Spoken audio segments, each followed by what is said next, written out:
Well, it is even all over again. The Islanders really dominated Game 4, though it started to get away from them in period 3. It was scoreless after 1, but the Isles put in 3. Boom, boom, boom in the second period. But it did, like I said, it did start to get away from them. The Lightning put up 2 early. It was 3-2 with over 13 minutes left. That's a lot of time to tie it, but they never did get that tying marker. Varley made the stops, so did Ryan Pulock late in the game, and we got a tie series. It's a 2-2 series, and it's now a best of 3. And while 2 of the games were at Tampa, there really is no home ice advantage because the Islanders took Game 1 in Tampa Bay, so anything's pretty much possible. It's pretty much a pick 'em at the moment.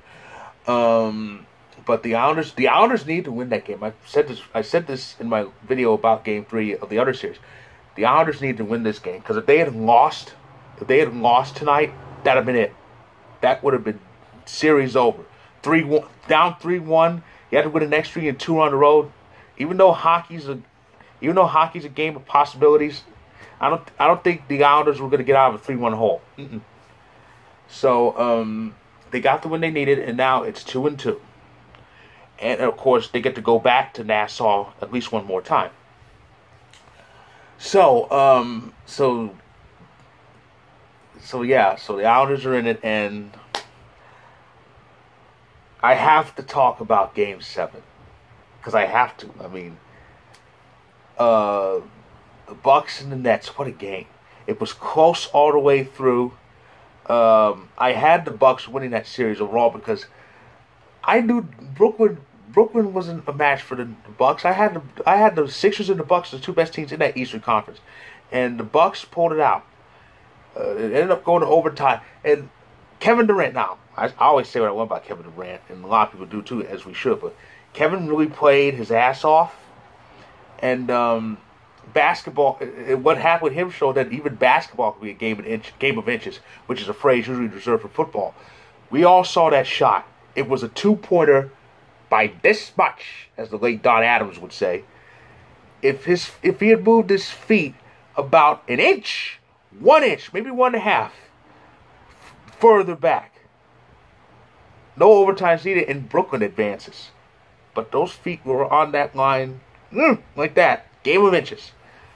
So it was a game. It was a long game, tying 2. They were going to overtime, and Brooklyn just ran out of gas.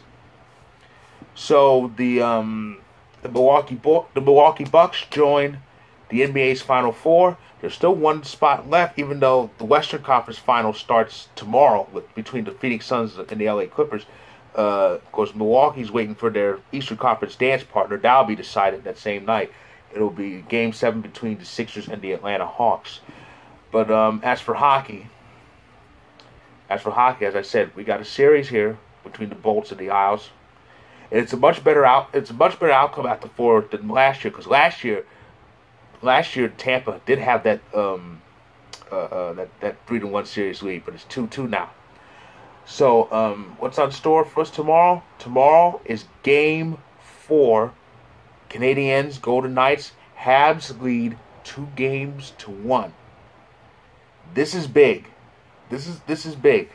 Vegas is in a must-win situation, but they're on the road. If Montreal wins Game 4, they will have a 3-1 lead with at most 3 chances to clinch, advance, and reach the Stanley Cup Finals, something they haven't done since 1993. And for Vegas, they're gonna have their backs to the wall again, and possibly one loss, and it could be one loss away from what will be another disappointing end, another choke, if you will. And wow, so Montreal can really stick it to the Knights here tomorrow. Game 4